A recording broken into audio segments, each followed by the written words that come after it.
wa ala alihi wa sahbihi ajma'in, amma ba'du.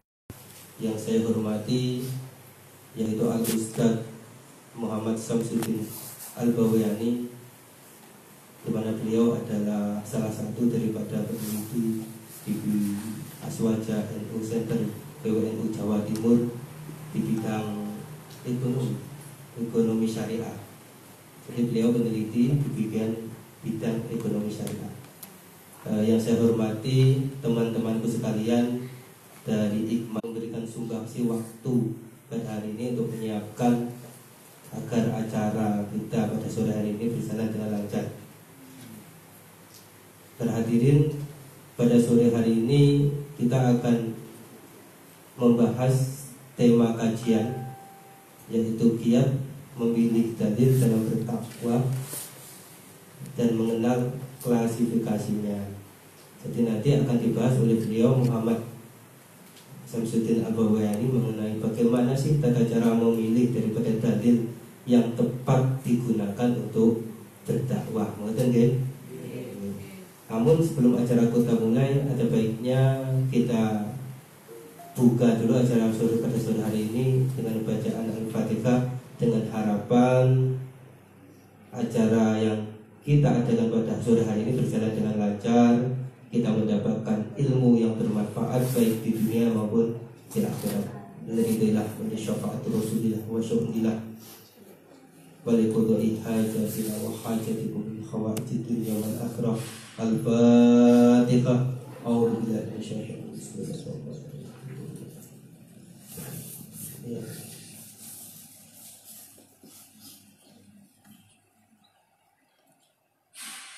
Baiklah para hadirin, teman-temanku sekalian, mari kita simak kajian langsung, kajian Islam Ahlus Sunnah wal Jamaah dari beliau Al-Ustaz Muhammad Samsuddin Al-Bawayani mengenai bagaimana sih kiat kita dalam memilih dalil dalam berdakwah. Untuk waktu dan tempat kami persilahkan.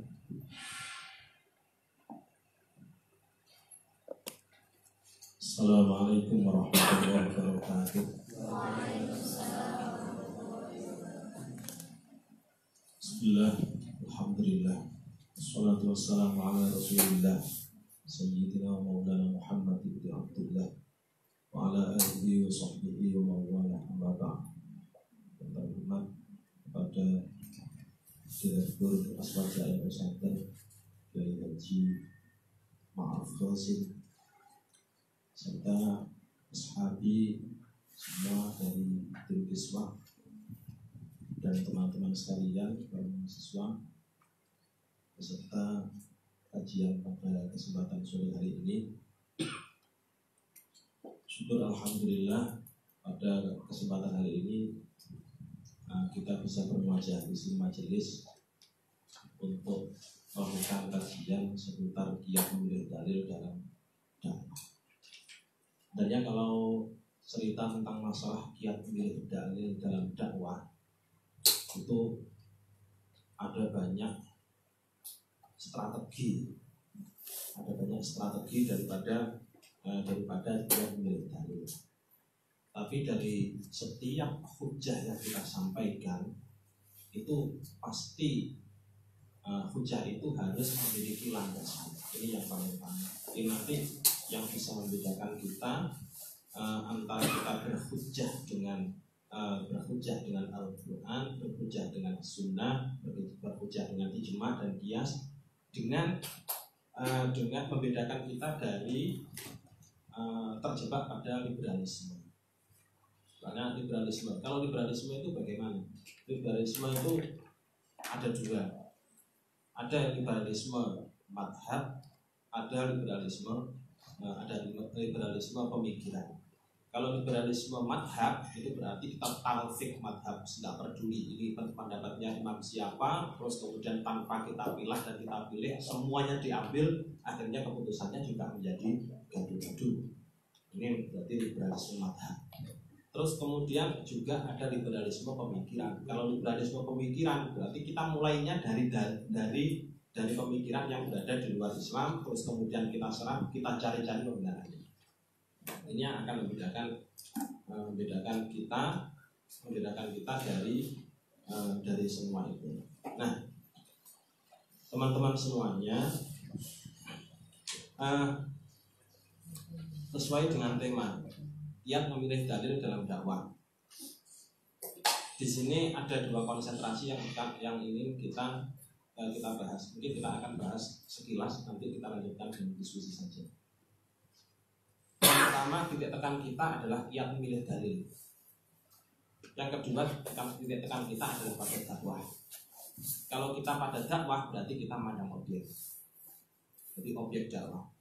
Kalau memandang objek dakwah, berarti kita pemikiran kita selalu berorientasi pada psikondom. Ingat-ingat itu, psikondom, situasi, kondisi, dominasi. Kita harus melihat itu. Tidak mungkin kita misalkan berdakwah terus di tempat lingkungan yang tidak homogen. Jadi tidak homogen, misalkan tidak dari kalangan nahdiyah, terus kemudian kita dakwah dengan menyerang mereka, nanti justru malah timbul yang namanya penolakan. Nah, dalam hal ini maka diperlukan yang namanya pintar-pintar untuk memandang situasi, kondisi, dan dominasi. Ini kalau dalam dakwah. Sekarang untuk masalah dalil, yang memilih dalil.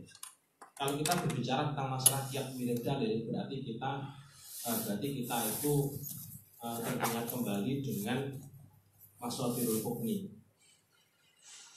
Dalil itu kan ada banyak macam sumbernya. Nah, sumber pokok hukum Islam itu yang kita ketahui itu kan 4. Nah, 4 ini kalau kita dasarkan pada Al-Quran, ini sebenarnya diringkas hanya ada 2.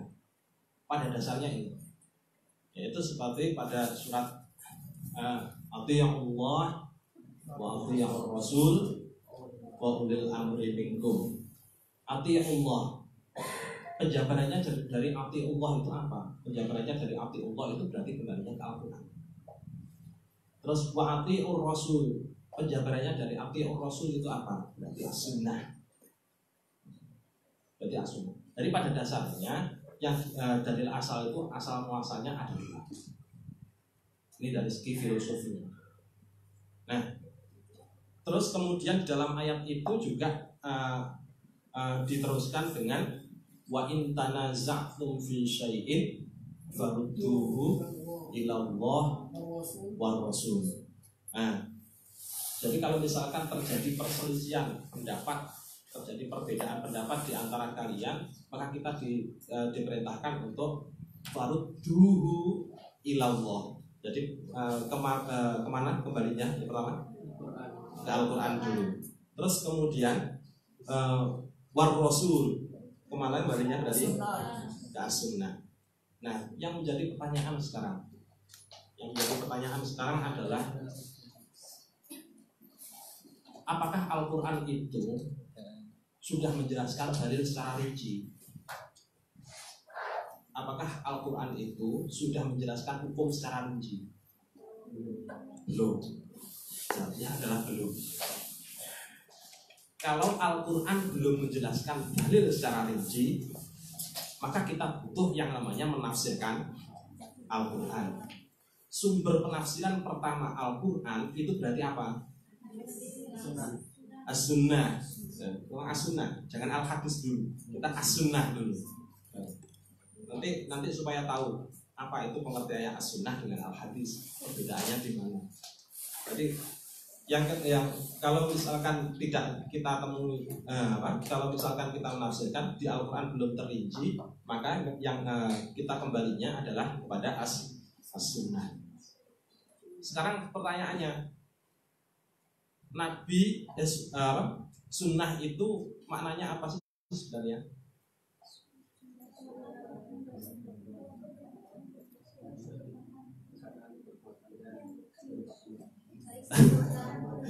Baik.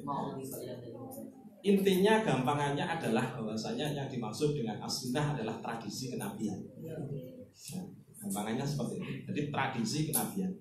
Nah, tradisi kenabian itu berarti menyangkut 4 hal.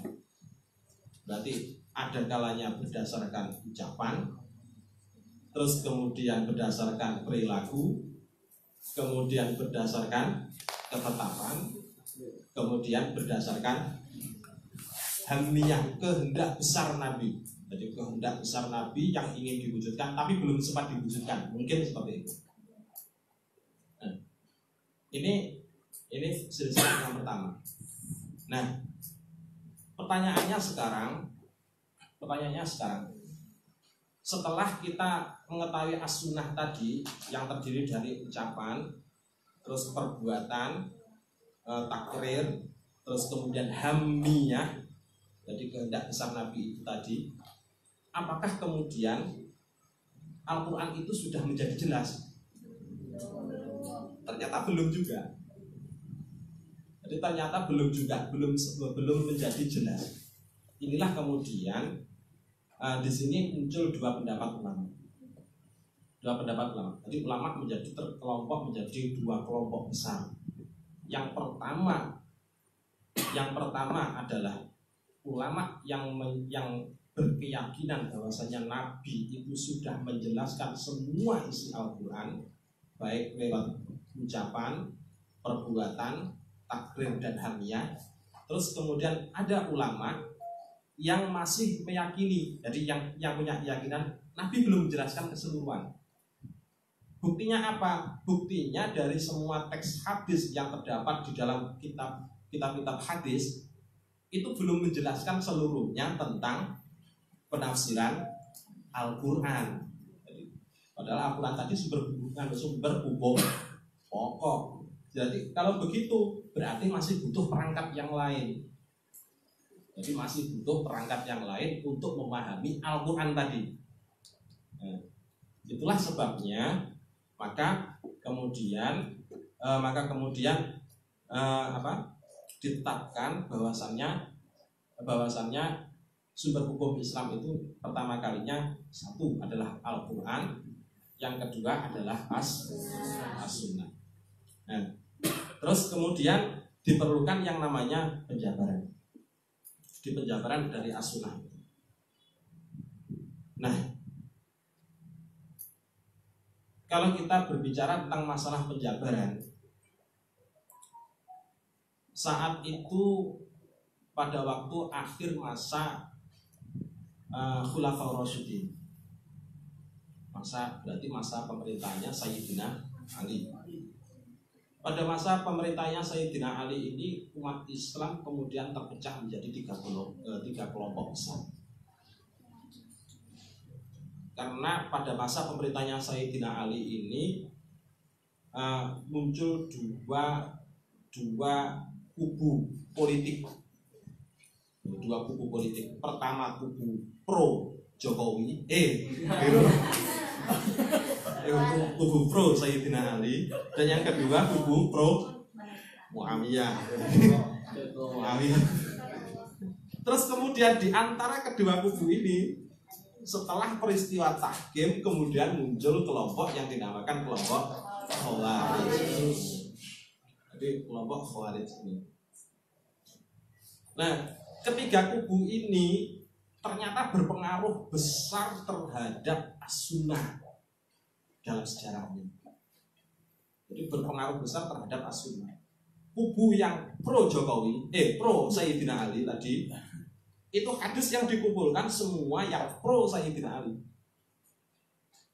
Termasuk karena pada waktu itu juga didahului dengan adanya perang Siffin dan perang Jamal, yang mana Sayyidina Ali melawan mertua. Jadi kan mertua beliau siapa? Siti Aisyah. Pada akhirnya kemudian muncul juga kelompok yang menentang Siti Aisyah.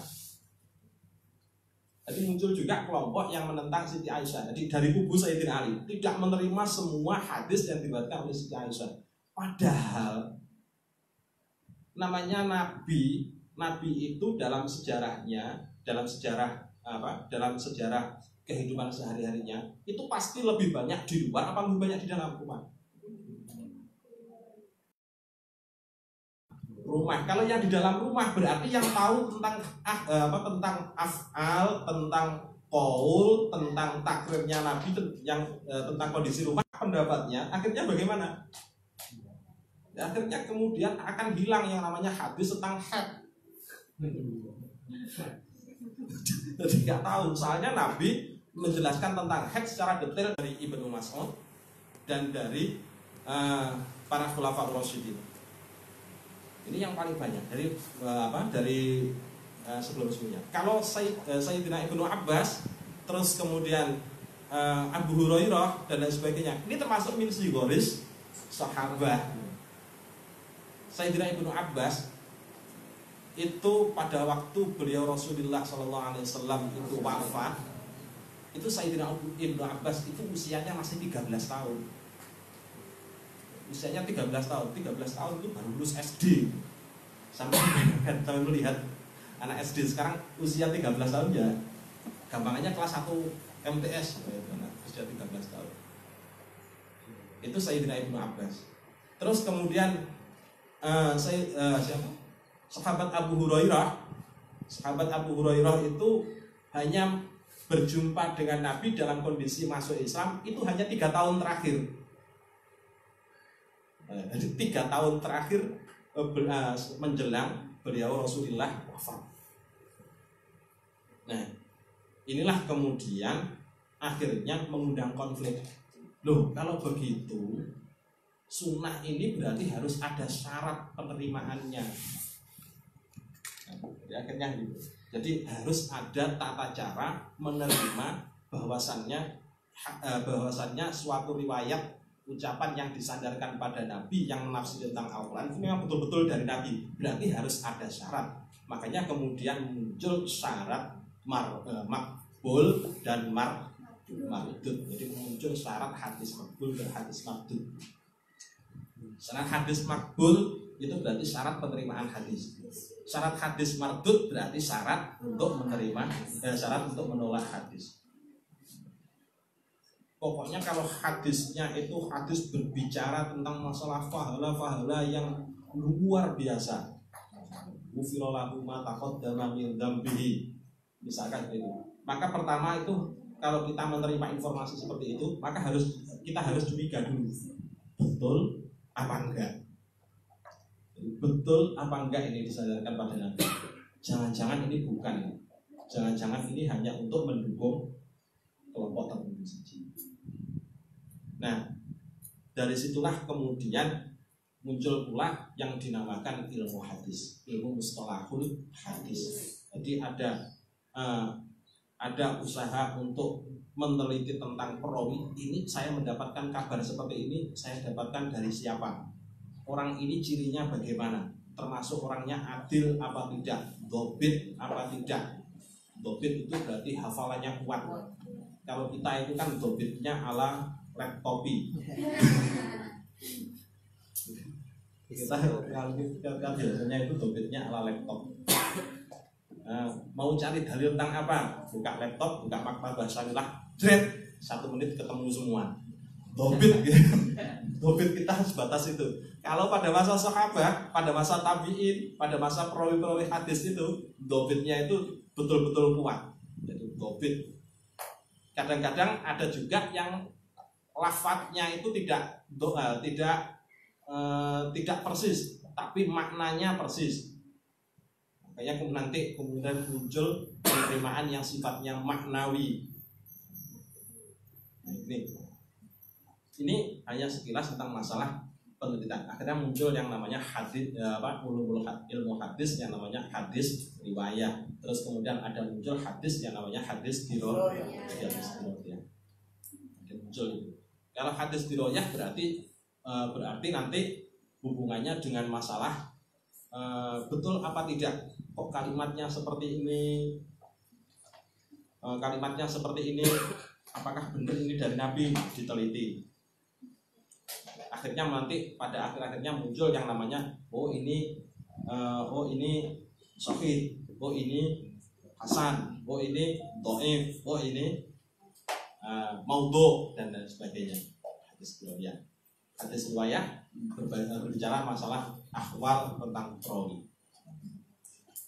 Nah, apakah sudah selesai sampai di situ? Ternyata belum juga. Ini tadi hanya untuk mengklasifikasi penerimaan as-sunnah. Ternyata masih belum selesai sampai di situ. di antara hadis yang disandarkan pada Nabi, ternyata juga ada hadis itu yang seolah-olah bertentangan. Gampangannya untuk masalah kunut. Kalau kita buka di kitab Bulughul Maram, kita itu akan melihat ada beberapa sanad sanad hadis yang berbicara tentang masalah kunut. Ada yang menyebutkan bahwasanya Nabi itu hanya 1 bulan saja melaksanakan kunut, hadis itu tidak pernah. Ini secara zahir maknanya. Terus kemudian ada yang menyebutkan, termasuk dari Imam Muslim, itu menyebutkan bahwasanya langsung dengan lafadznya bahwasanya Nabi itu selalu membaca doa kunut, jadi Allahumma hdini fi man hadait wa afini fi man afait dan seterusnya. Terus kemudian langsung wala yadhillu mau wala ya'isumannya tidak ada. Terus kemudian dari riwayat At-Tirmidzi disebutkan wazada At-Tirmidzi wazadahu At-Tirmidzi wala ya'isuman adait. Ini kalau di hadis riwayat At-Tirmidzi. Sementara hadis sebelumnya itu hanya menyebutkan di sana tidak ada lafaz wala ya'isuman adait. Ya. Dan seterusnya. Hadis-hadis tentang masalah kunut ini saja, ini sudah seolah-olah sudah bertentangan. Yang diterima yang mana? Yang diterima apakah betul bahwasanya Nabi itu hanya melaksanakan kunut hanya 1 bulan saja, ataukah Nabi itu memang betul-betul melaksanakan kunut pada waktu subuh seterusnya dengan lafaz yang sebagaimana sudah termuat di dalam hadis riwayat Imam Muslim tadi, sama hadis riwayat At-Tirmidzi. Nah, ini yang kemudian menjadi persoalan. Dengan begitu berarti dalam menerima hadis ini kemudian diklasifikasi. Klasifikasinya yang pertama adalah yang untuk dijadikan sebagai hukum. Klasifikasi yang pertama adalah harus mencari ijma'. Nah, ijma' yang dicari itu ijma'nya siapa? Pertama pasti ijma'nya sahabat. Soalnya yang meriwayatkan hadis itu adalah sahabat. Jadi pertama yang dicari pasti ijma'nya sahabat. Kemudian setelah ijma'nya sahabat, ijma'nya para khulafaur rasyidin. Betul. Terus kemudian yang ketiga adalah ijma' syaikhon. Ijma' syaikhon itu ijma'nya siapa? Ijma'nya syaikhon itu adalah ijma'nya sahabat Abu Bakar dan sahabat Umar. Nah, ini ijma' syaikhon. Dan kemudian sampai ijma' ulama. Sebenarnya ini munculnya stratifikasi ini tadi itu disebabkan karena perbedaan hadis-hadis tadi itu. Jadi setelah diklasifikasi riwayat-riwayatnya ternyata kemudian berbeda-beda, sehingga kemudian padahal tujuannya mempelajari hadis ini kan untuk mendapatkan hukum. Kalau tidak ada cara untuk mengambilnya, mana dulu yang harus diambil sebagai dalil pokok, maka nanti akan orang hanya menemukan satu hadis maka langsung dipakai semuanya. Jadi kullu bid'atin dhalalah. Akhirnya satu hadis itu dipakai untuk ngantemi semua. Terus pokoknya semua perkara yang baru dipakai kullu bid'atin dhalalah. Hancur semuanya.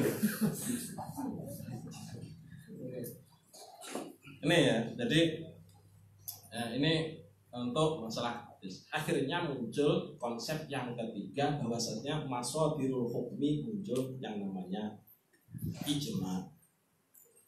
Jadi muncul yang namanya ijma' tadi. Kemudian dalam perkembangan sejarahnya muncul yang namanya imam-imam madhab. Muncul yang dinamakan imam madhab. Syiah memiliki imam madhab sendiri. Ahlus sunnah wal jamaah memiliki imam madhab sendiri. dari kalangan Khawarij memiliki imam madhab sendiri. Terus lantas imam madhabnya siapa yang dipakai? Ini kemudian menimbulkan permasalahan. Padahal tadi yang terakhir ada sudah ijma ulama. Loh, kalau begitu ulamanya siapa? Apakah ulamanya pro Jokowi atau ulamanya pro Prabowo? Gampangannya seperti itu. Gampangannya. Nah, akhirnya kemudian muncul aturan baru. Jadi muncul aturan. Jadi setelah munculnya ijma ulama sebagai mashadirul hukmi, kemudian muncul aturan baru. Kalau untuk dihadapkan pada problem-problem baru khususnya. Karena yang dinamakan syariah itu harus sholihun likulli zaman wa makan. Bukan hanya zaman saja tapi makan juga. Jadi harus cocok untuk segala zaman dan tempat. Jadi harus cocok untuk segala situasi, kondisi dan dominasi. Nah, untuk problem-problem yang baru tadi, kemudian bagaimana cara menggali hukumnya kalau begitu? Nah, akhirnya kemudian ada penetapan aturan. Kalau dari ulama madhab, berarti harus dari madhabnya, dari pendapat kalangan penganut madhab. Kalau dari madzhabul arba'ah, berarti harus dari kalangan madzhabul arba'ah. Jadi ijma tadi ini pengembangan dari ijma ulama itu ya. Jadi pengembangan dari ijma ulama. Nah, untuk menghasilkan sebuah hukum.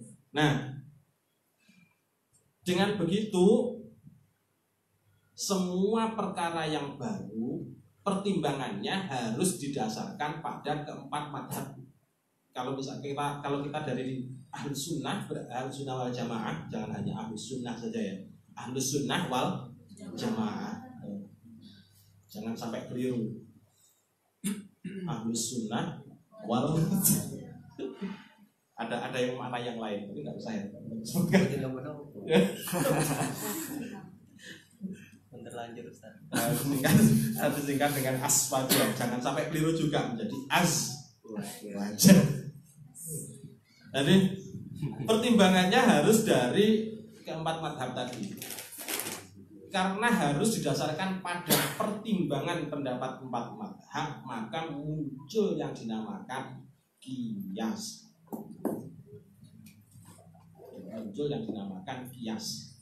Jadi qiyas itu maknanya asalnya dari kata qasa yaqisu. Jadi qiyasan, qasa yaqisu. Nah, menyamakan, menganalogikan sebuah permasalahan baru. Beberapa hari yang lalu saya sempat ditanya tentang masalah riba. Kebetulan konsentrasi saya kalau di S2 itu sebenarnya ngambil IKT, ilmu Quran dan tafsir. Tapi konsentrasi keseharian dalam rangka mencari nafkah itu di bidang ekonomi syariah. Mencari nafkah. Jadi menulis khusus bidang ekonomi syariah.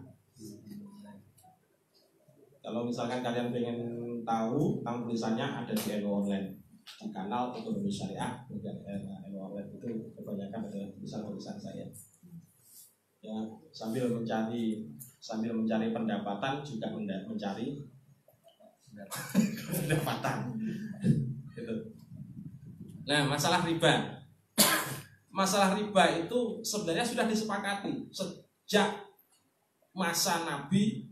Masa diturunkannya ayat tentang riba sampai kemudian masa Nabi sendiri itu juga sudah menjelaskan bahwasanya riba itu adalah haram. Ulama pun juga sepakat bahwasanya riba itu haram, tapi bentuk riba itu seperti apa itu yang ternyata para ulama masih berselisih pendapat. Jadi para ulama masih berselisih pendapat tentang masalah riba. Ada kalanya riba itu para ulama itu memandangnya bahwasannya yang dinamakan yang menjadi penyebab diharamkannya riba itu adalah karena sifat zulemnya. Jadi karena sifat zalim, penganiayaan. Tapi ada kalanya juga ulama yang menyatakan bahwasanya riba itu pokoknya kullu ziyadah. Jadi semua bentuk tambahan, baik itu dari kredit, baik itu dari hutang piutang ataupun dari jual beli, pokoknya ada ziyadah maka langsung diputus riba. Ditambah dengan adanya syarat di depan, diputus langsung riba. Ada yang mandangnya seperti itu. Akhirnya kemudian sampai tukar berkat pun, tukar berkat di musola itu juga dipandang sebagai riba. Tukar kado juga dipandang sebagai riba. Kenapa? Karena tidak sama, tidak mumatsalah, tidak sama. Ada yang memandang seperti itu. Padahal yang namanya riba, kalau riba itu konteksnya itu kan jelas. Ya, konteksnya itu jelas sebenarnya. Jadi harus sama, terus kemudian harus timbangannya harus sama, terus juga ukurannya juga harus sama, jenisnya juga harus sama. Jadi ukurannya sama. Jadi tidak boleh misalkan beras, gampangannya saya buat pengadaan. Beras jelek ditukarkan dengan beras baik, langsung tukar menukar begini, ini hukumnya tidak boleh. Kenapa? Tidak sama. Jadi misalkan untuk beras jeleknya 2 kilo, beras buruknya 1 kilo, kemudian ditukar begini, ditukar menukar begini, tidak boleh. Ditukar menukar langsung tidak boleh. Meskipun kalau misalkan secara ekonomi kita itu akan langsung berpikir beras buruk 2 kilo dengan beras jelek 1 kilo, mestinya kan sudah adil, ya kan? Mestinya kan sudah adil. Tapi kenapa kok di syariat tidak boleh? Karena tidak mumatsalah dan kemudian tidak sama dengan tidak sama takarannya. Tidak sama dengan takarannya tadi. Nah, kemudian caranya, solusinya bagaimana? Solusinya harus dijual dulu. Jadi beras buruk dijual dulu, beras baik dijual dulu. Habis itu hasilnya dari menjual beras buruk tadi digunakan untuk membeli beras yang baik. Beras baik tadi hasilnya kemudian digunakan untuk membeli beras yang buruk. Kalau seperti itu ternyata semua ulama sepakat. Jadi semua ulama sepakat boleh. Tapi harus ada proses penjualan terlebih dahulu. Ini konteks yang sudah disepakati tentang masalah riba. Nah, sekarang bagaimana dengan kalau riba bank? Dengan bunga bank? Ini yang belum disepakati.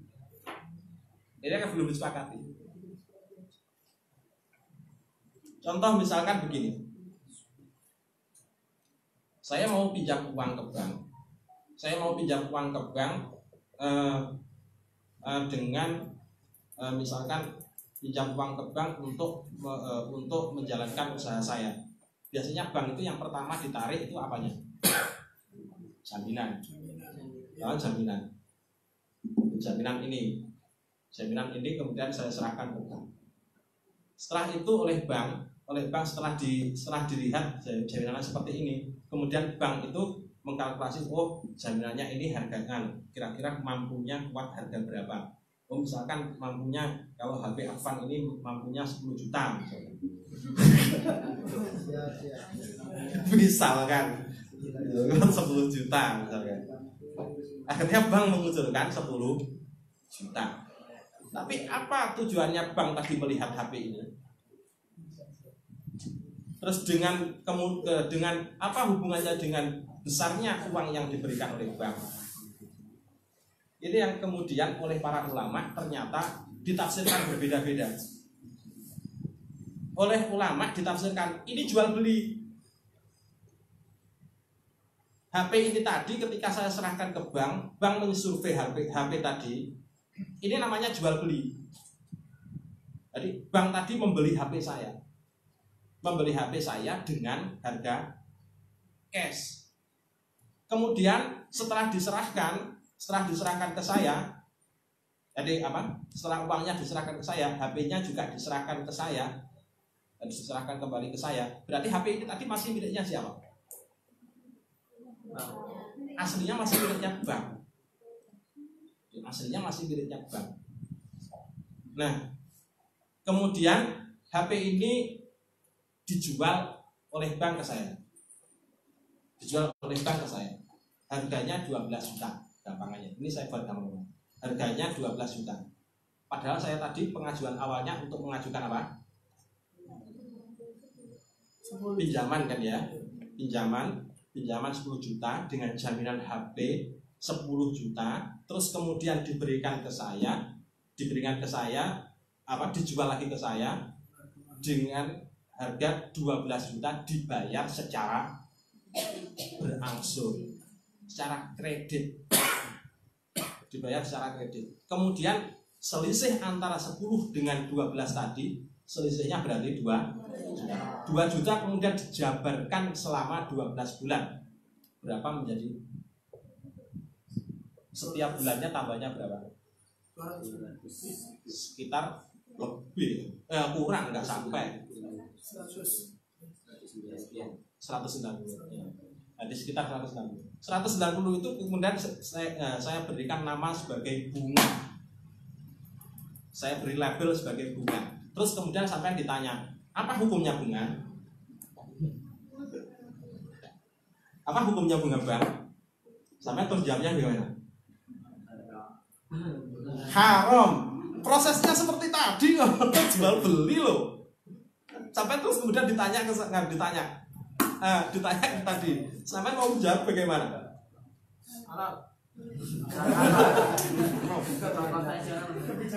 Kebijakan baru. Sampai mau menjawab bagaimana? Haram. Mungkin tadi kan jual beli kok. Karena sebelumnya kan udah ada kesepakatan itu dari dua ini. Kesepakatan bagaimana? Ya kan ada apa? Formulir terus tanda tangan juga. Ini kan kesepakatannya jual beli. Kan jadi HP ini saya kan bank kan setiap kali mau memberikan pinjaman pasti melakukan survei kan begitu. Survei kan melihat apa yang mau dijaminkan kan. Kalau sampai mau pinjam uang 1 miliar, sampai pakai sepeda motor jaminannya, diterima apa tidak oleh bank? Tidak diterima. Gak mungkin bank itu akan menerima. Pasti akan menerima kalau barangnya itu sesuai dengan harga pinjaman. Nah, ini cara istilah baru. Nah, udah ini dibuat ringkasnya. Kesimpulannya ini tadi hikmahnya apa? Ternyata setelah sampai pada kias muncul banyak sekali yang namanya penelitian terhadap objeknya. Di objek yang akan menjadi masalah. Itulah sebabnya kemudian di dalam aswaja masodirul hukmi atau masodirul ahkam itu dibagi menjadi 4. Jadi ada di yang pertama tadi Al-Quran, yang kedua kemudian As-Sunnah, terus kemudian yang ketiga adalah ijma, dan yang terakhir kemudian adalah qiyas. Nah, ini untuk sementara menjadi sementara kajian kita untuk hari ini. Barangkali kita bisa lanjutkan dengan sesi tanya jawab. Sekian dari saya dulu. Assalamualaikum warahmatullahi wabarakatuh. Waalaikumsalam warahmatullahi wabarakatuh. Berhadirin teman-teman sekalian, itulah tadi penjabaran global mengenai bagaimana cara kita mengambil dalil dalam berdakwah. Pertama adalah memperhatikan terhadap Al-Quran, kedua adalah As-Sunnah, ketiga adalah ijma ulama, keempat adalah qiyas. Mungkin lebih perincinya lagi kita model dengan sistem tanya jawab biar lebih mengenal langsung apa sih yang menjadi problem dari teman-teman sekalian ketika ingin mengambil dalil digunakan untuk berdakwah. Ini boleh apa tidak? Seperti itu. Monggo saya berikan 2 dulu nggih. 1 perempuan, 1 laki-laki. Nanti kita habis itu kita kita lagi ya. Oke, silakan, monggo. Siapa dulu? Oke, 1, 2. Nanti yang lain silakan buat pertanyaan. Oke, dari laki-laki dulu silakan, monggo. Assalamualaikum warahmatullahi wabarakatuh.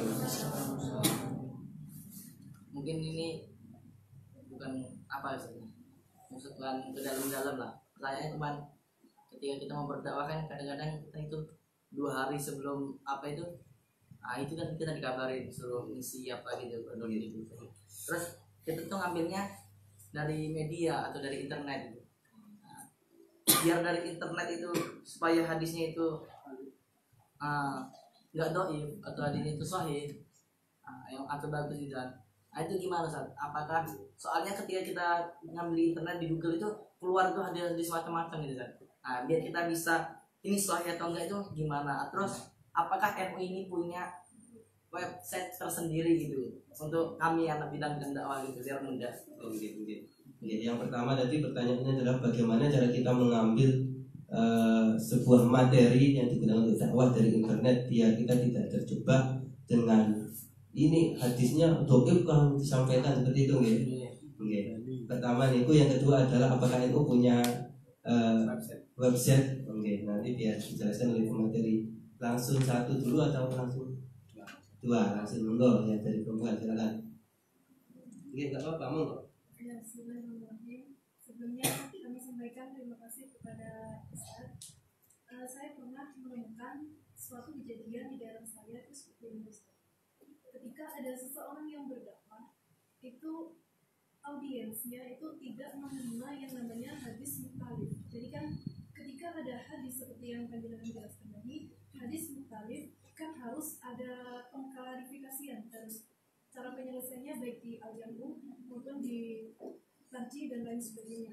Nah, suatu ketika di daerah saya itu ada suatu golongan yang tidak menerima adanya hadis-hadis tersebut, sehingga ketika ustadznya yang di situ itu menjelaskan bahwasanya hadis tersebut itu banyak, ininya ada hadis yang menyebutkan ini tuh secara zahir bertentangan, tapi beliau menjelaskan secara makna yang mendetail bahwasanya sebenarnya hadis itu tidak bertentangan, hanya waktu dan konteks yang berbeda pada saat turunnya hadis tersebut.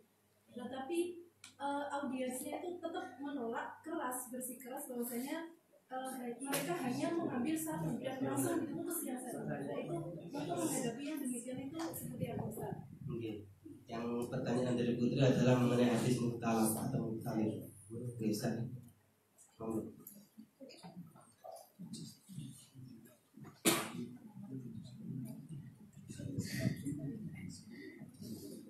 Terima kasih atas pertanyaannya. Yang pertama, masalah hadis ambil dari internet, ternyata di situ kemudian ada Sohahahu Al-Bahani.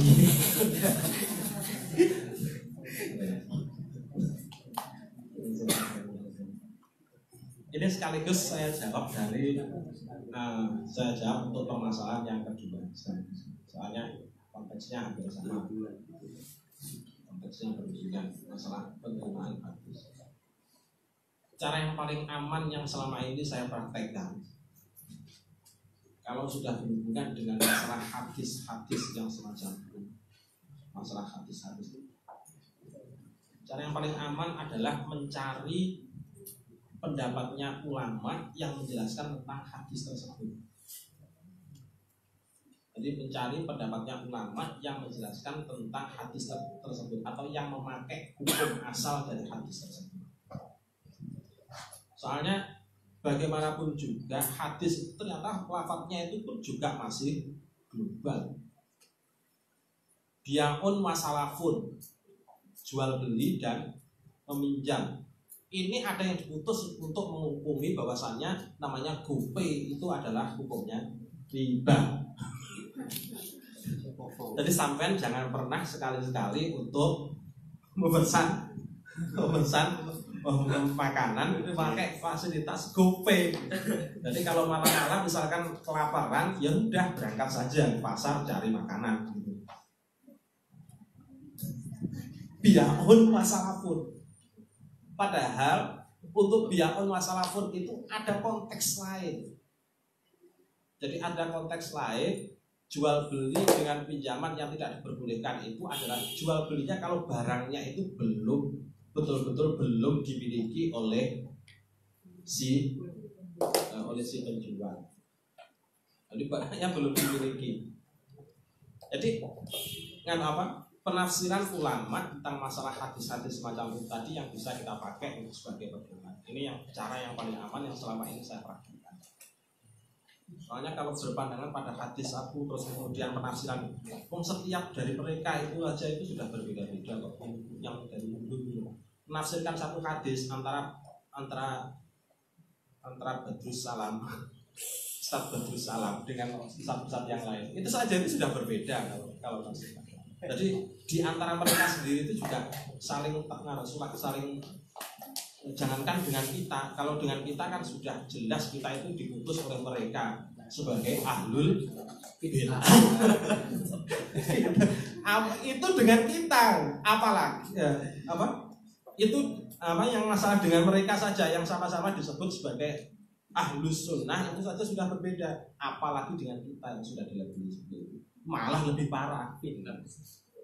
Jadi cara yang paling selamat kalau misalkan mau mencari tentang masalah hadis, cari di pendapatnya ulama salaf terdahulu. Fasilitas boleh pakai fakta basyarilah, boleh, tapi diusahakan dengan merujuk ke kitab aslinya. Jadi jangan hanya dari fakta basyarilah. Soalnya saya pernah kejadian saya sendiri, bukan kejadiannya siapa-siapa.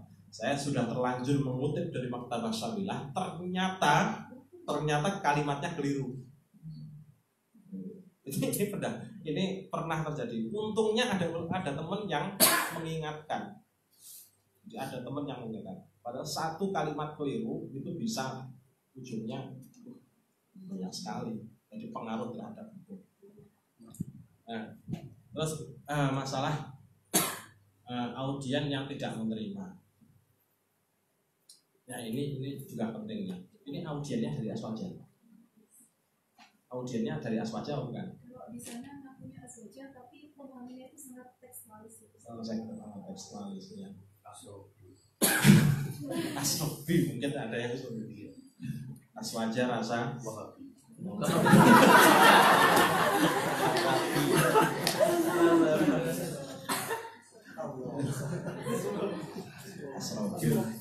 Aswaja rasa Wahabi.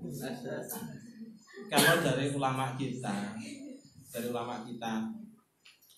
atau dari masyarakat kita sih gampang. Kalau masyarakat kita khususnya dari Aswaja, dari An-Nahdiyah itu sudah terbiasa dengan masalah perbedaan pendapat. Dalam satu forum kaji masail antara kiai satu dengan kiai yang lain, gebrak-gebrakan meja itu sudah gampang. Kalau sudah berbicara masalah hukum, ini kalau dari kalangan kita. Makanya kemudian untuk masalah riba saja itu putusannya dari kalangan kita, dari kalangan Aswaja An-Nahdiyah itu putusannya ada 3. Semua pendapat ini diadopsi. Semua pendapat ini diadopsi. 1 memutus haram, 2 memutus boleh, 3 memutus syubhat.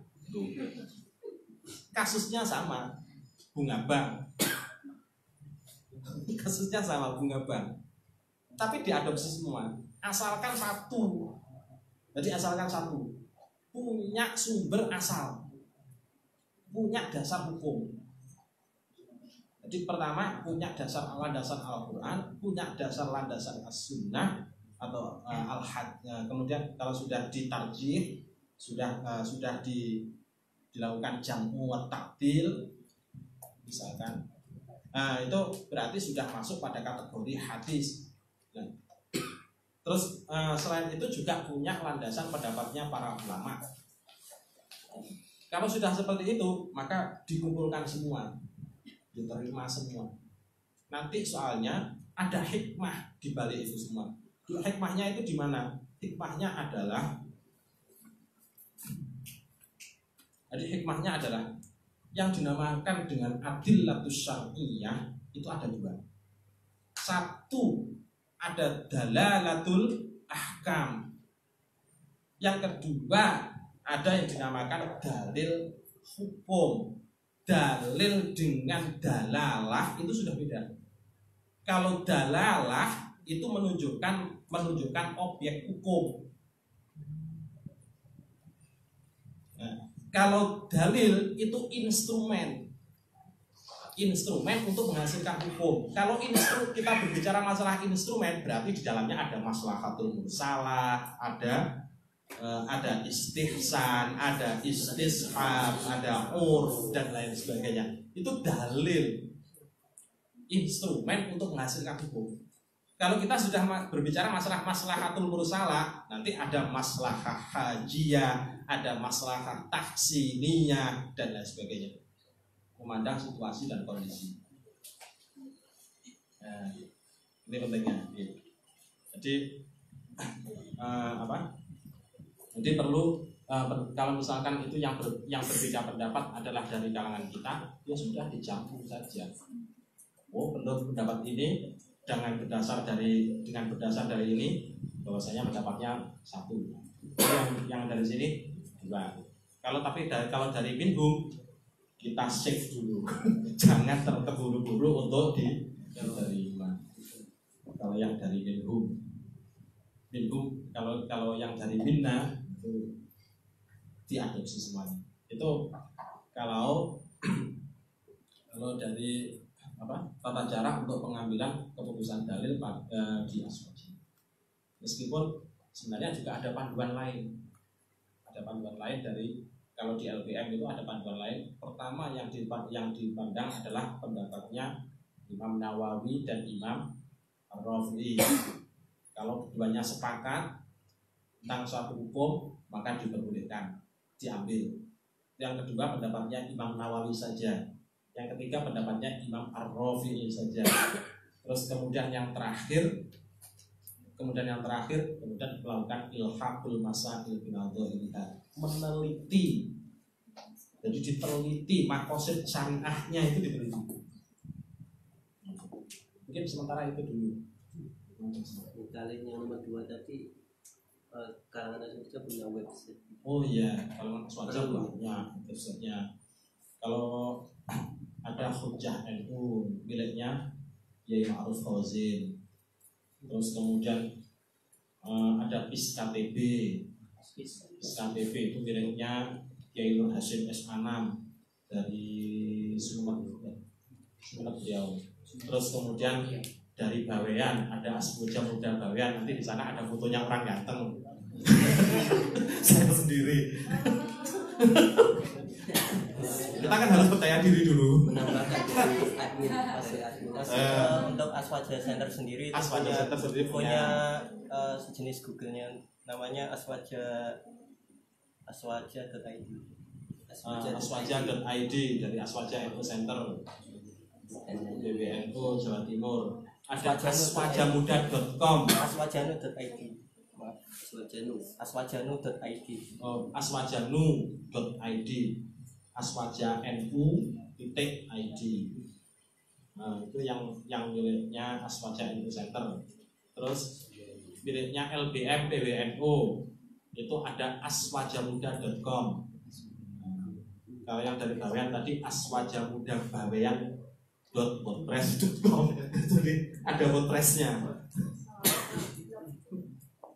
Terus di tingkat nasional ada NU online.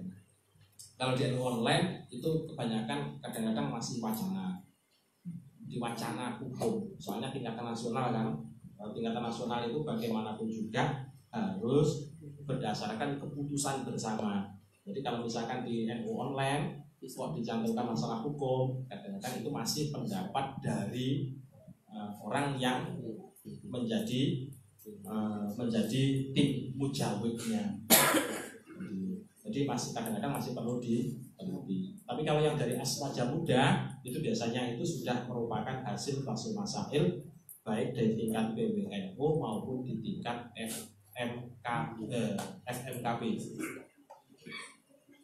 FKMP, Forum Komunikasi dan Musyawarah Pondok Pesantren. FNPP kok, Forum Musyawirin Pondok Pesantren Jawa Barat. Jawa Madura, Jawa Bali. Itu di-upload di Aswaja Muda, di aswajamuda.com.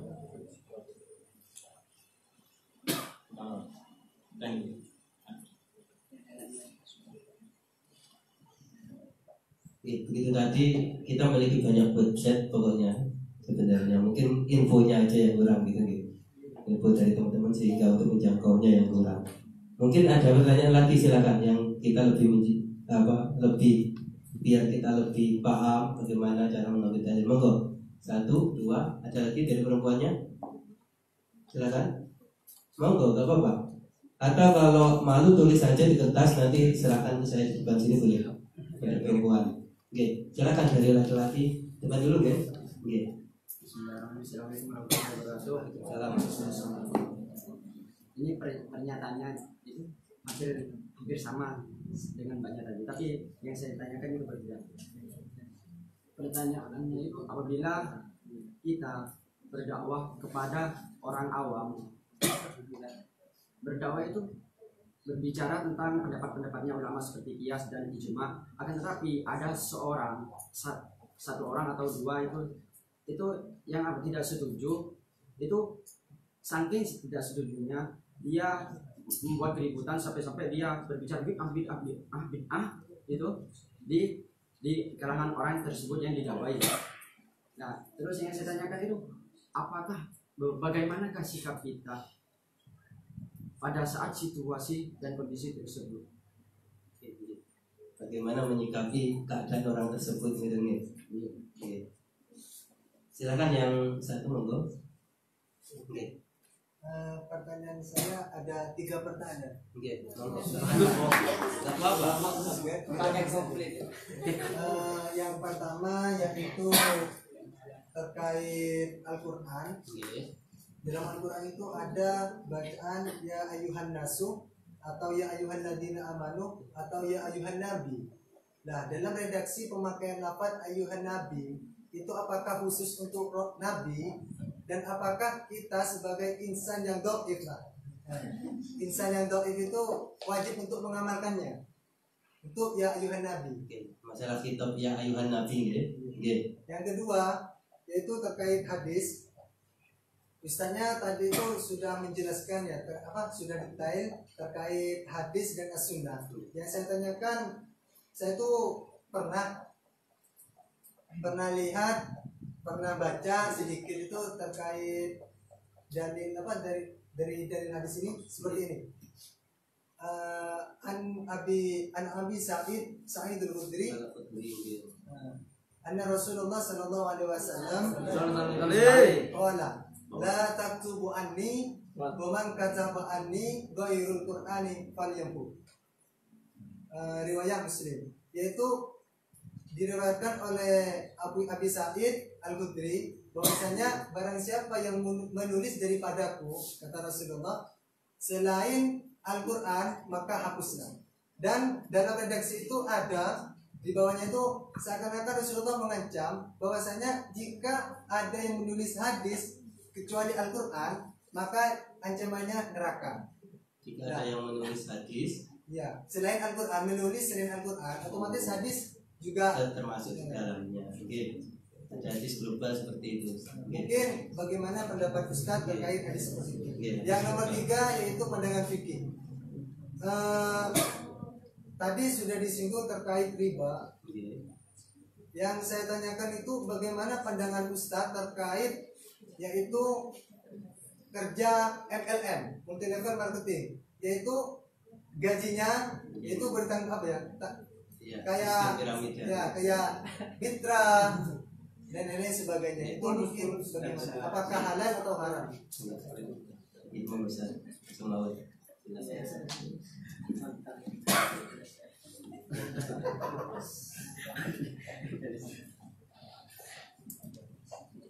Semakin sore semakin banyak tanda-tanda kalau majelisnya hidup. Tanda-tanda juga kalau ilmunya merupakan majelis ini merupakan majelis yang mubarakah. Semoga kita juga mendapatkan ilmu yang manfaat barokah. Pertanyaan yang pertama tentang misalkan kita menghadapi masyarakat yang semacam itu, ya jangan, intinya kita jangan kemudian ya saya malas terus kemudian menjauhi orang tersebut, jangan, ya kita rangkul. Satu orang yang bikin kisruh Ustaz. Kan toh biasanya mereka itu gara-gara ya 10 bid'atin dolalah itu tadi terus akhirnya berani segala-galanya, meskipun sendirian tapi berani ngantem. Ya kita kalau misalkan kok melihat ada masyarakat kita yang dibid'ahkan seperti itu, maka jangan dijauhi, dekati terus. Jadi kita dekati. Kalau kita jauhi, kalau mereka kita jauhi, nanti justru malah akan dirangkul. Soalnya kalau kita melakukan tindakan terhadap orang yang membid'ahkan itu, misalkan dengan tindakan fisik, misalkan, kita jelas akan terkena pasal di undang-undang tersebut, pasal hukum tata negara. Jadi terus caranya bagaimana? Ya caranya kita melakukan pendekatan secara agama. Jadi kita dekati terus orang tersebut yang dibid'ahkan. Justru malah ini yang kita itu harus menunjukkan militansi kita. Jadi militansi dengan ulama-ulama kita, militansi dengan produk hukum kita. Jadi kalau kita itu punya 4 masadirul hukum atau masadirul ahkam, jadi Al-Quran, As-Sunnah, Ijma' dan Qiyas, itu berarti kita itu kan kaya. Mereka kan cuma punya 2, Al-Quran dan As-Sunnah. Al-Quran dan As-Sunnah. Kita kan punya 4, Al-Quran, As-Sunnah, Ijma' dan Qiyas. Jadi kita seharusnya itu lebih kaya dengan wacana, lebih kaya dengan pendapat. Jadi jangan kemudian kita lantas menjauhkan orang yang dibid'ahkan. Harus menunjukkan militansi kita, kejadian khususnya. Jadi jamiah. Soalnya bagaimanapun namanya jamiah, kalau kita bertingkah sendirian tanpa jamiah, kita itu ibaratkan seperti kambing yang terpencil, yang terpisah dari kelompoknya. Harimau sendirian itu menghadapi 10 kambing berani, apalagi kalau kambingnya itu sendirian. Kita kok memisahkan diri dari jamiah, ya gampang jadinya kita jadi sasaran mereka. Jadi kita harus tetap organisasi, tetap kejamian, loyalitas, militansi. Terus utamanya militansi ke masadirul ahkam. Ya, ini saya kira untuk yang pertama. Terus kemudian untuk ayat yang untuk pertanyaan berikutnya tentang masalah khitab Allah, ya ayuhan nabi, ya ayuhan nas, ya ayuhan ladina amanu dan seterusnya. Apakah boleh kalau misalkan itu ya ayuhan nabi terus kemudian kita praktekkan? Ya jelas boleh. Jelas boleh. 5 tuharrimu ma ahallallah, itu kan kalau di kitab di surat Al-Mujadilah ada seraya. Atau surat At-Talaq. Lupa. Jadi di surat Al-Mujadilah ada. Jadi ya ayyuhalladzina ya ayyuhan nabiy kul lima pokoknya itu. Intinya bahwasannya mengapa kamu halalkan perkara yang sudah mengapa kamu haramkan perkara yang dihalalkan oleh Allah?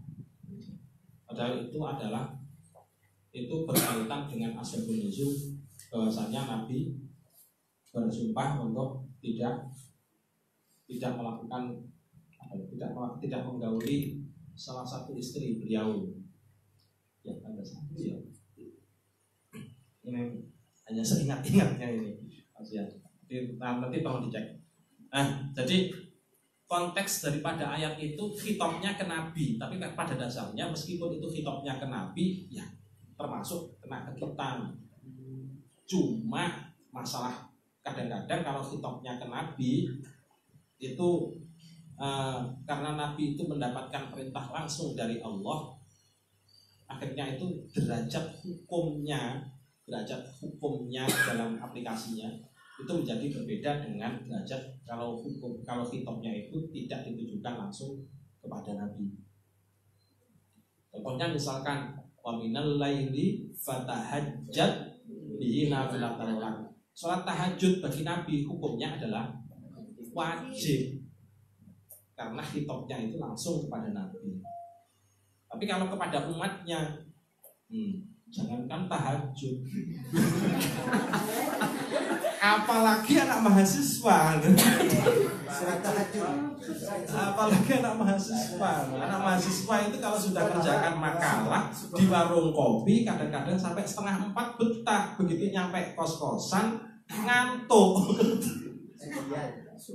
Itu biasanya anak mahasiswa semacam itu. Kadang-kadang tapi sering. Kadang-kadang tapi sering. Tapi di sini insya Allah nggak ada. Kalau ada ya paling ya 1, 2, 3, 4. Sampai berapa? Garis bilangannya. Jadi perbedaan kitab tadi.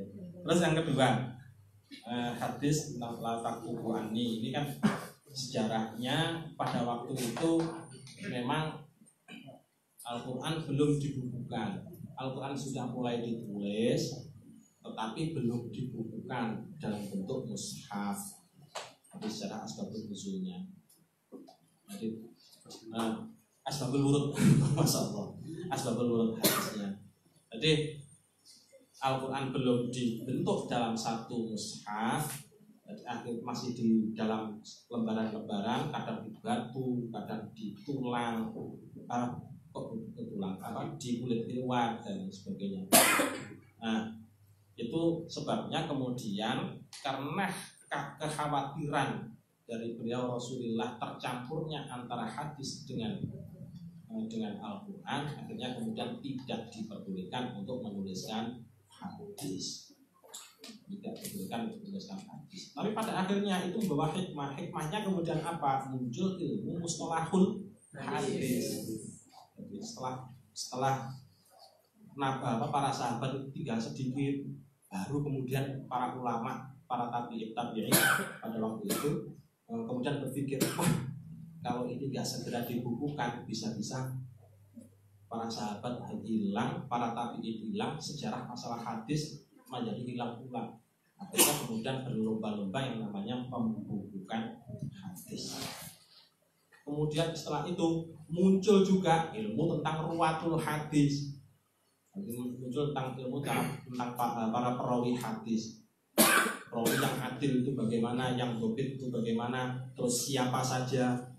Itu kemudian tertulis semuanya di dalam ilmu hadis.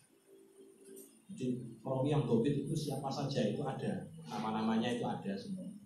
Kita misalkan kalau mau meneliti hadis, apakah hadis ini termasuk termasuk sikoh, termasuk sahih apa bukan, kita bisa meneliti dari situ.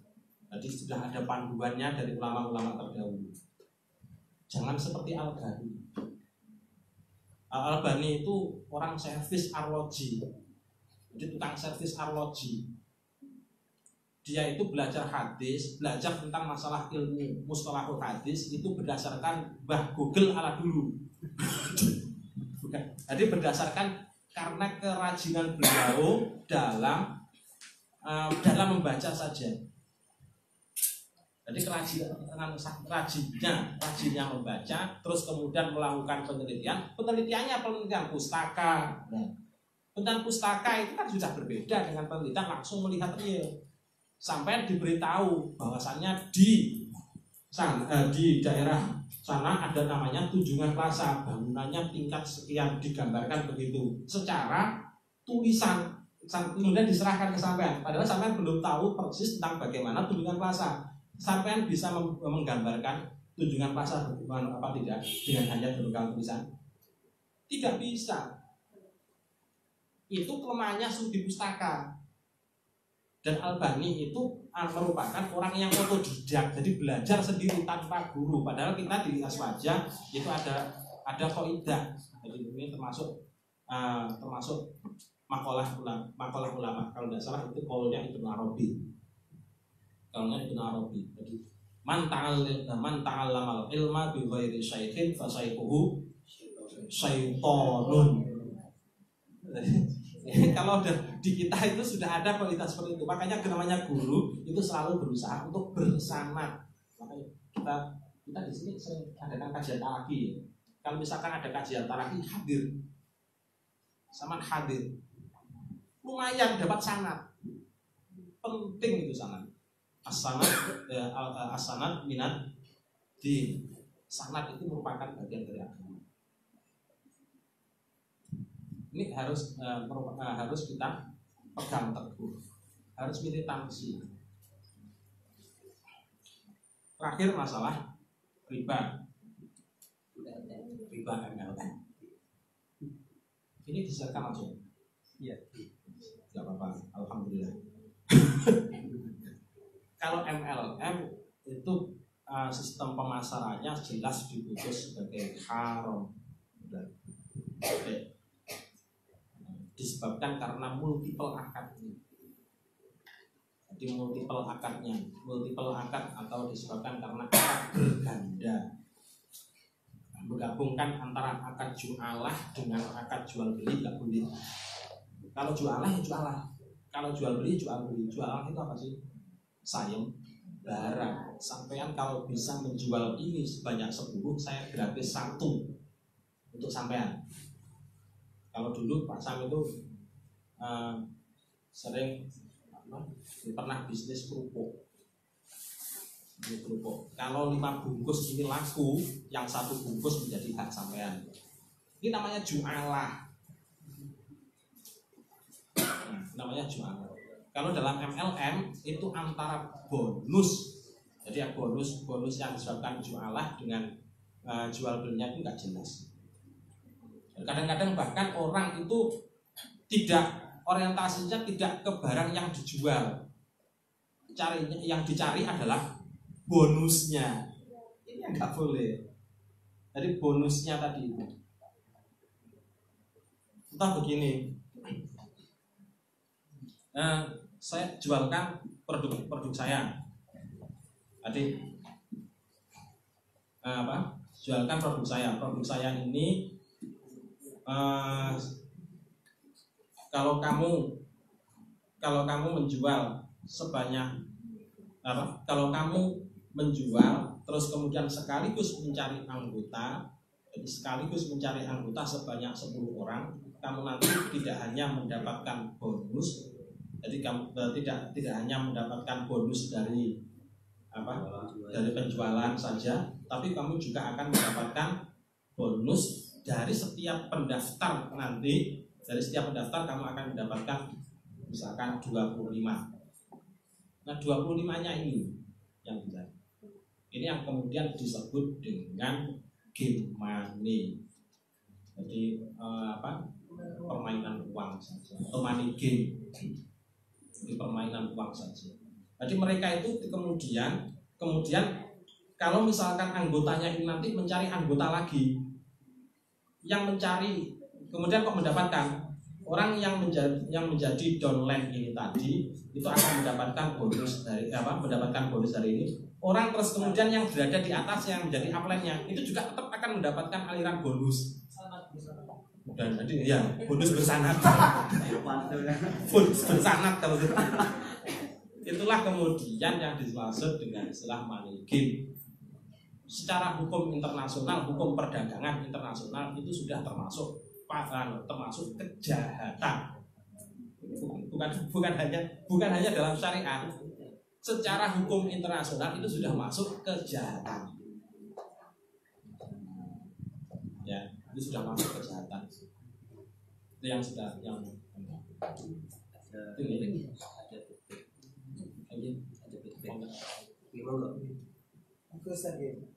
terkait MLM dulu saya juga pernah pelaku juga. Satu bulan saya tuh sadar bahwasanya kayaknya ini pekerjaan yang gak barokah. Jadi saya itu berhenti. Memang ada dorongan dari diri saya itu berhenti, tapi saya tidak sebut merek ya produk apa itu. Tapi gini Ustaz, banyak kayak kiai-kiai yang ahli hadis itu mana punya tokonya seperti itu. Dan jika seumpamanya ya di Indonesia ini kan juga lumayan besar seperti sistem MLM. Nah, apakah dari pihak MUI itu hanya berdiam diri untuk apa ya? Dilarangnya MLM ini, karena kan kata Ustadz itu haram. Seperti itu Ustadz. Karena juga kiai-kiai, karena saya itu ulama ya, sudah di samping tokonya itu kitab hadis semua dari Sahih Tirmidzi dan lain sebagainya. Itu subhanallah. Nah, itu bagaimana Ustadz? Kalau dari MUI itu sudah memutuskan keharaman dari bisnis MLM, termasuk untuk MLM yang bersyariah. MLM yang bersyariah ini masih di dalam, sebagian itu masih ada di dalam penelitian. Itu termasuk salah satu dari teman-teman dari MUI yang juga penyusunannya salah satunya adalah dari memanfaatkan dari kita, maksud saya. Tapi saya cuma membuat tulisan-tulisan saja. Jadi ada juru bicaranya dari NU. Tapi sebagian dari yang ada di sini itu ternyata juga menggunakan tulisan saya. Jadi kalau tentang masalah kejelasan tentang masalah MLM bersyariah, jadi masih dalam bentuk penelitian. Kalau pada produk-produk tertentu yang sudah diponis misalkan bersyariah dan sudah ngetren sampai sekarang, bahkan kemudian muncul yang namanya toko-toko besarnya, kita nggak sebutkan produknya, mereknya, tapi insya Allah kita semuanya sudah tahu. Bahkan itu tokohnya adalah tokoh nasi monal. Untuk masalah ini, kalau NU menyikapinya secara sukuti, nah, ini ijma'nya itu ada ijma' sukutinya juga. Kalau ijma' sukutinya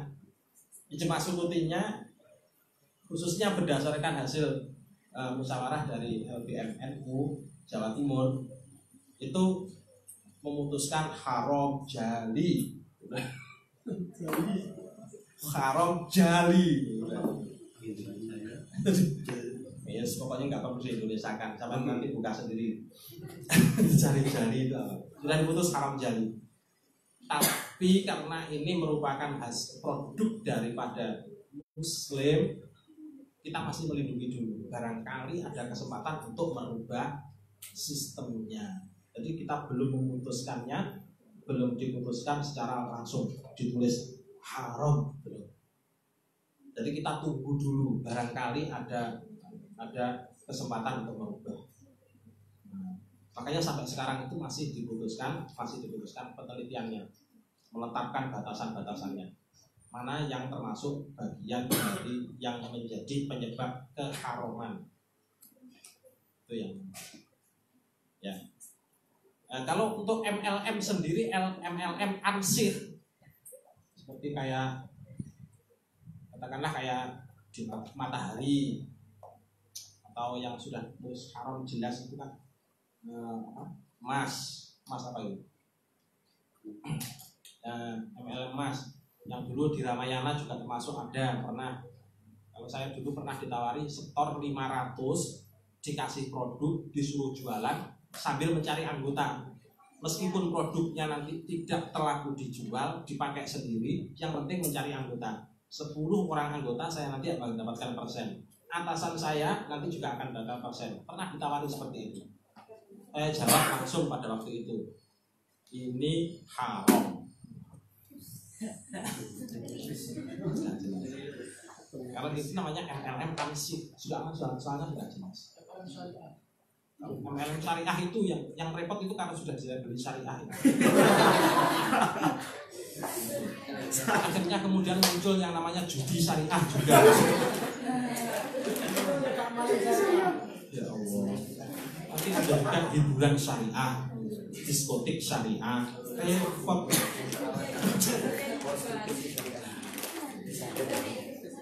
Top Mungkin sementara gitu ya.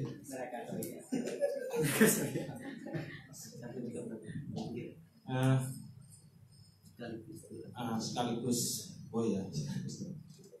untuk penutup akhir acara ini, apa yang saya sampaikan tadi semoga bermanfaat menambah semua. Lain kali kalau misalkan mau menghubungi saya insya Allah setiap Sabtu itu ada di Wisa. Setiap Sabtu ada di sana. Bukan pilihan. Saya kan juga masih belajar. Di Tolabul ini minal mahdi. Aslinya ya juga bukan karena itu. Tapi kalau misalkan ditanya orang, sampai usianya sudah berapa? 40 tahun. Kok masih untuk ilmu saja? Tolabul ilmi minal mahdi ilal mahdi. Padahal aslinya juga bukan karena itu. Ya, tadi bisa atau bisa menghubungi nomor saya. Misalkan diskusi. Saya biasanya sampai jam 2. Acara saya di Bisa menghubungi nomor saya, nanti bisa tanya ke masnya. Nah, kita tutup dengan doa. Al-Fatihah.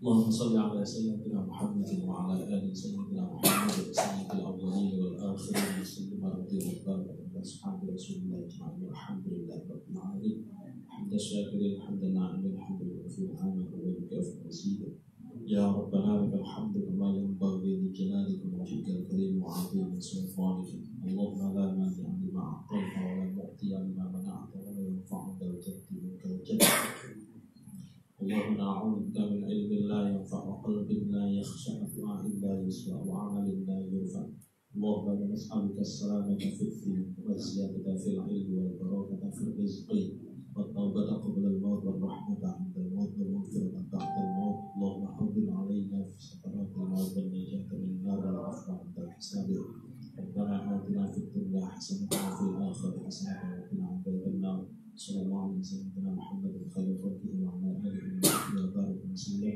سبحان ربك رب العزة عما يصفون وسلام على المرسلين والحمد لله رب العالمين اللهم تقبل دعاء بسر الفاتحة.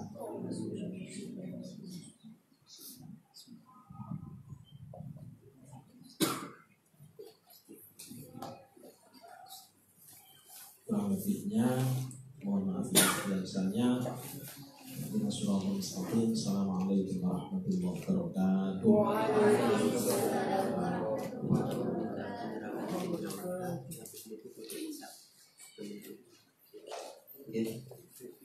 Alhamdulillah acara pada sore hari ini berjalan lancar dan semangat dari teman-teman cukup menggugah kita semua, memberi semangat kita semua.